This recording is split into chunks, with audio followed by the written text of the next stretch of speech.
Welcome to the Global Discussion, a discussion with creatives, leaders, and thinkers. My name is Simon Hodgkins. Today I'm joined by Roei Samuel. Roei, you're very welcome to the show. Let's begin by asking you to introduce yourself to our worldwide audience. Tell us a little bit about your background. You've got some great entrepreneurial stories, some great mentorship, some great exits, and a real fascinating company that you're involved in now. Over to you, Roei.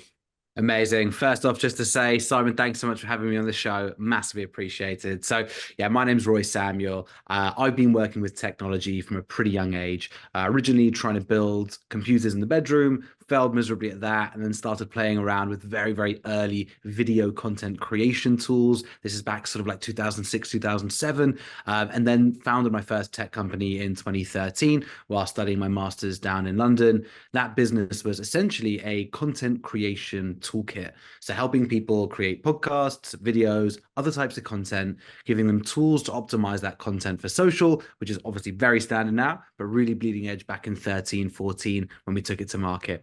And we applied those tools to the worlds of sports and gaming. And it was just at a time where sports journalism was having this massive renaissance on Twitter, and every sports print journalist, because that was what they wanted to do back then, all started having to transition online and start creating online content. So we were really, at that right time, right place. And it was just after Twitch launched. So obviously that huge explosion of gaming content creation out there as well. So we ended up working with some of the biggest sports rights holders in the world, the Premier League, the NBA, the NFL. Really exciting journey. Scaled that business to about 6.5, 7 million monthly active users. And then we were acquired by a gaming company called Gfinity in 2018, which was a really amazing, interesting experience. I mean, for me as a sort of 26-year-old at that time was a fascinating journey to go on, and very life-changing for me at that moment. But also then going from small scrappy startup to being on the senior management team of a publicly listed company. The CEO at the time was a gentleman called Gary Cook, who was the CEO of Manchester City, was on the board of Nike. Just really amazing guy to learn from, learning all about the joys and pains of quarterly results when it comes to PLCs as well. So amazing journey. And during that time, I started investing in some startups and advising startups as well. And it was in that process of investing and advising and mentoring that I found some really interesting opportunities, which have led to my current business, which is Connected. And what I found was there were certain behaviors that startups were making that were incredibly positively correlated with successful outcomes in terms of funding, in terms of performance, and in terms of growth. And those behaviors were really twofold. One was the quality and frequency of their investor reporting, and by extension, the strength of their investor relations. And the second was their ability to access expert networks of talent. Neither of these things are necessarily rocket science, but it was amazing to see how many players in the ecosystem weren't putting the sort of due care that they should have on these behaviors. So with Connected, we've built technology that enables everyone in the ecosystem, the startups, the investors, and the talent to take part in those behaviors in the simplest way possible. And we can dive into how that works if the conversation goes there. Well, thanks very much indeed, Roei, for sharing that. And just for people watching and listening to this, I do want to give you props for RealSport, because at the time companies are still launching in that space. Like, I was only talking to somebody a few months ago that's actually got an active business in that space, but you were probably really early then. And obviously you gained great traction. What an experience, what a successful outcome. And to your point, just for again for people just to get a bit of a sense, like, you work with the Virgin Startup as a mentor. You've done the mentoring with London and Partners, the Founder Institute, and I think you're still involved with the London School of Mhm. Economics to some degree in terms of the accelerator program that they run there. So fantastic. But yeah, let's bring it up then to Connected, because I know you raised a lot of money for that when you decided to press the start button on Connected. Yeah. Was it different second time around? Was it easier to get it because you got a track record? You successfully exited a business prior to that. What was that experience like for you when you got into the Connected business? Yeah, I mean it's a great question, and certainly it's very very different doing it as a second time founder, let alone an exited founder. And yeah, so just to quantify, we've raised a 9 million USD in seed funding to date with Connected, which is great. And It's really allowed us to crack on in a big way. I think it's so different, especially if you've also done some angel investing. I always recommend to founders, especially now with barriers to angel investing, the lowest that they've ever been because of syndication tools and SPVs. Like the sooner you can start angel investing as a founder, having that experience on both sides of the table is, fantastic in terms of when it comes to then raising your next round. So I think there's a lot of value there. But certainly, I made so many mistakes with the first business. I continue to make mistakes with this business as well. They're just different mistakes. But I can certainly see that, investing in a second time founder is much more appealing just because the inevitable things that you're going to do that you're going to get wrong that we all do as human beings, get them out of the way first. But the investors who I think are the most successful and probably the ones with the deepest pockets are the ones who are actually saying, I see that this person is going to go on and be a really good entrepreneur. And I'm almost like I'm investing in their first business. If I get an outcome there, it's a bonus, but I'm actually investing for almost like right of first refusal on the next one. So my biggest investor at RealSport is now my biggest investor at Connected as well. So it's interesting to see how that pans out. Yeah, it's great. And as you was talking there about making mistakes, it is interesting. I was thinking about a James Joyce quote, which is mistakes are the portals of discovery. Ooh, like And that. hopefully the portals aren't too big and we can survive them. But I do like that. And it is interesting, isn't it? I've been involved in a number of companies that have made huge mistakes, but because you back the management team, because you Mhm. back the smart cookies in the room, they have an ability to, in inverted commas, pivot, change the business, figure it out, and maybe the business that ends up succeeding is slightly different from that original thought process. And Yeah. I know you're involved in the startup world and backing founders world. It's important to have the right team around you, right? Yeah, absolutely. Well, the plans will change, the people don't, it's as simple as that, really. So, yeah, you would rather take the A team with the B plan than the B team with the A plan for sure. And I think, it's not about any specific type of, oh, they must have gone to this school or they've come from banking or anything like that. It's a resilience thing, it's a mindset thing for sure. If anything, I think sometimes, founders have gone through a bit more adversity. And I think that's why actually we see we were talking about the various migrations that you've been through. I think there's some really interesting stats around the percentage of unicorn founders in the US who have immigrant backgrounds. It's like over 50%. So I think it's not about, oh, they went to the right schools. It's that sort of strength of character, resilience that you're looking for in a founder. Because as you said, mate, and Simon, you know this better than anyone. There's going to be those hiccups on the road. Mistakes will be made, and it is about the ability to traverse that mucky startup landscape that will get you through. And let me throw it back to you then, because I agree wholeheartedly with what you're saying. Where do you think your determination, grit, enthusiasm, passion, that ability to push through the dark days, where does that come from? Is that your background? Is that your upbringing? Was it your parental sort of guidance? Or was it just inbuilt? Is it this sort of ever-burning flame that you have inside?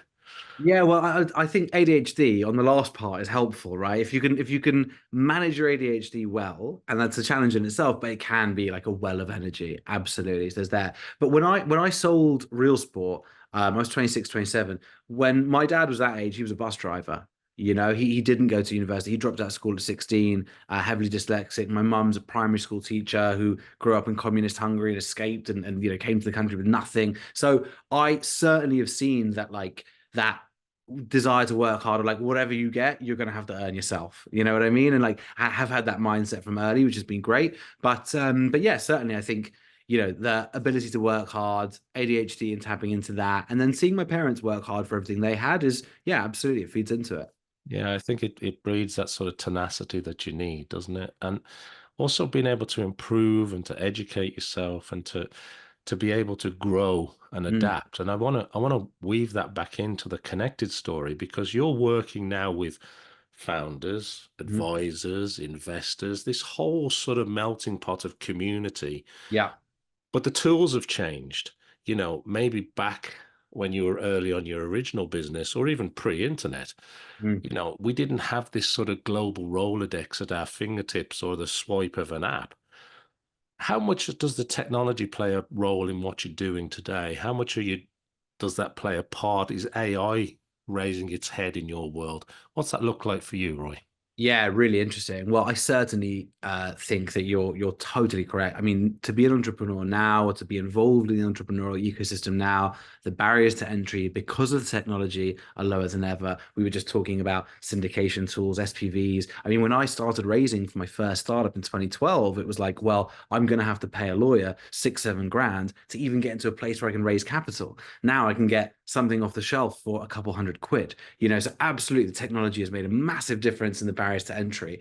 And then I think especially post COVID, the willingness to engage with people totally virtually. I mean, Simon, look what we're doing now, right? This is the sort of thing which is like, oh, well, maybe I'll do a podcast online, but we'd rather do it in the studio. And, just once things have got online, it won't go back. So we've really benefited from this with Connected, because what we've seen as part of our US launch and why we've been able to hit such levels of growth in the US so quickly is that actually a startup in Miami that is operating within B2C, clinical B2C healthcare, like a wellness play, let's say, which needs help with performance marketing, benefits from a performance marketeer with expertise in, clinical health, for example, in London. There's a real global element to this ecosystem. It doesn't have geographic sensitivities that you might have with other types of interaction networks. If I want an Uber or Deliveroo or food, whatever it is, all hyper local. We have a really global entrepreneurial ecosystem. If I look at Connected, we have team members in London, up north, in Poland, in India, in Stockholm. So it's a really global network by nature, and absolutely the state of play now with the technology, with the willingness to connect in that way post COVID, the entrepreneurial ecosystem is just, yeah, it's the place to be for me right now. Now, you've been featured through Connected in places like Forbes and the BBC and the FT, and many sort of well-known brands and publications have been talking about Connected. But I want to ask you maybe more of a personal question. What do you love about what you do? What do you like about being an entrepreneur? What are you most passionate about when you think of your business today? When it comes to Connected, I think that I won't sit here and say we're doing good for the world in terms of impact, and we're not doing clean tech solutions in the emerging economies. I'm fully cognizant, and I never want to be one of these tech CEOs thinking that what they're doing is the most important thing in the world. Not at all. But the thing that makes me so excited about Connected is the opportunities we're able to unlock for other people. So there's one case study from Connected that always genuinely touches my heart, which is a business called Limitless Travel. Founder there, a guy called Angus, who was high powered in the city, going to have a really cool finance career, got diagnosed with MS, realized his life wasn't going to be what he thought it was going to be, quit his job, went traveling around the world before the effects of the MS fully set in.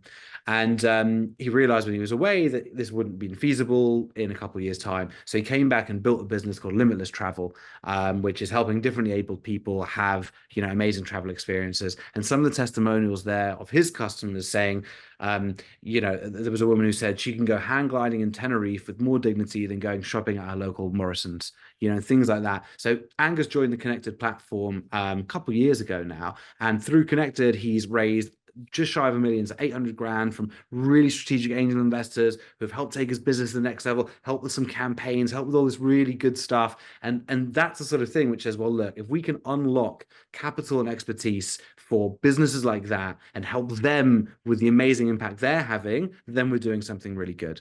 So that's the sort of thing I love. And then on the other side, we're a team of 75, 80 people now connected, and being able to help people build their careers, help people learn, help people grow, like those are the things that get me out of bed in the morning for sure. No, thank you for sharing that, Roy. And as you're talking there, it really does ring true about this sort of revolutionary approach that you're applying for, I suppose, the early stage startup, early money type environment. And it sounds as though it's very scalable globally because, I've been fortunate enough to be able to work in various parts of the world. Hmm. And there are a lot of companies struggling with this, to get that first serious money in, Right. or maybe not the friends and family round, but that Mhm. first sort of serious bit of early investment into their business to help them scale, to help them grow. But it's not just the money, it's also being able to attract the right talent, the right partners, the right Totally. advice, and you must be involved in that a lot too. Well, I think that's the main thing, right? Because actually, what we found is if you can bring people together in a smart way, sometimes you actually bypass the requirements for funding in the same way. For example, if I find the exact right fit for me, who maybe they can work with me, giving me a bit of their time, work with me fractionally, maybe that helps me unlock funding, maybe it helps me unlock revenue. But actually, most people are raising for talent.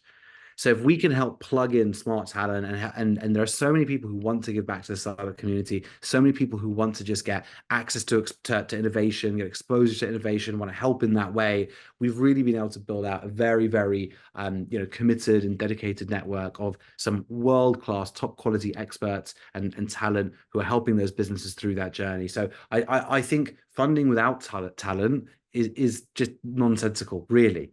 Whatever it is. I mean, I guess you might get to a stage of business, later stage of business, but obviously the requirements are really different with that funding and the way that you're able to, probably just deploy that into whatever it is, whether it's sales and marketing. And I think there are some really nice non-dilutive options around that, revenue-based financing, etc. For this early stage, it's all about people. And actually, you asked the question before about AI. So we are starting to use AI to help businesses with managing their data and understanding where they could improve through the investor reporting environment.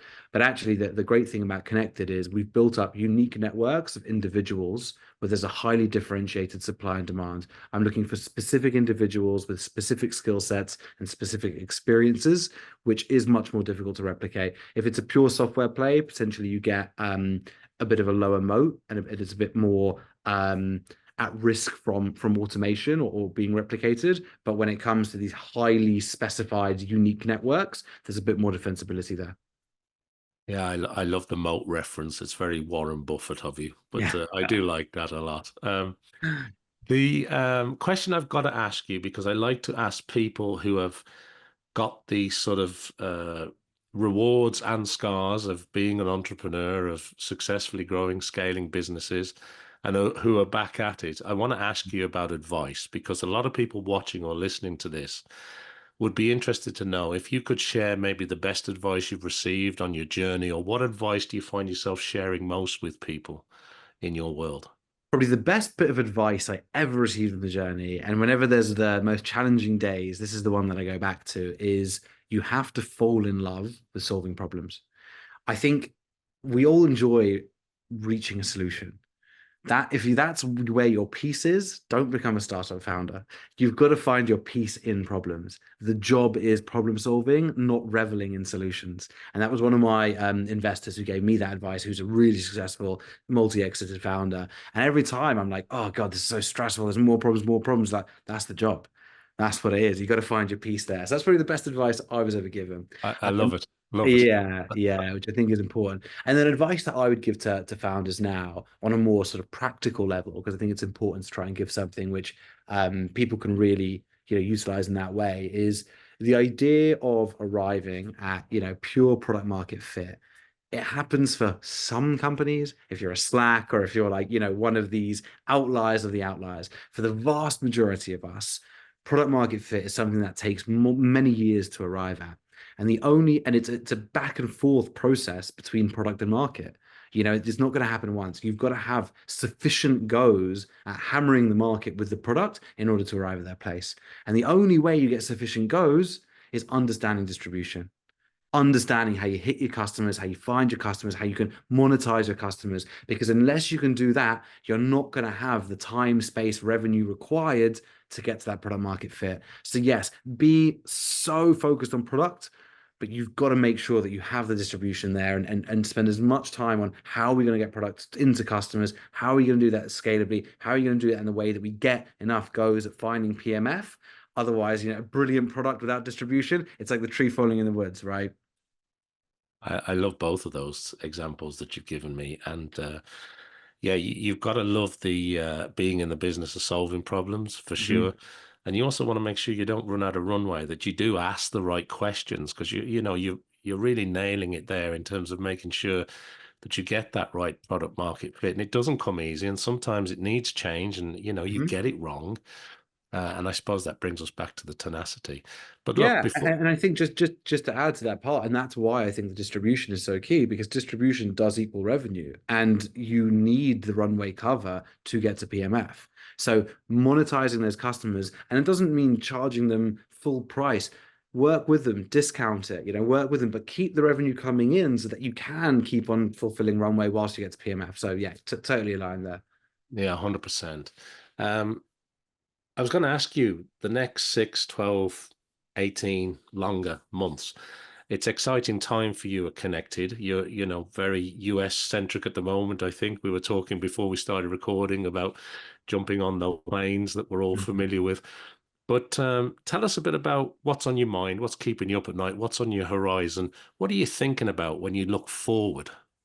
Yeah, well, I guess any first full go to market for a product for a new go to sorry, as in a new market is always interesting. So many nuances, and you can always do the big things, right? But you risk death by a thousand paper cuts, right? All those little things that can certainly add up. So you need cultural nuance, you need cultural intelligence whenever you're looking at a new region. So that's one of the things that we have to stay incredibly cognizant of over the next 6, 12, 18, and beyond. And then again, with any further expansions beyond that.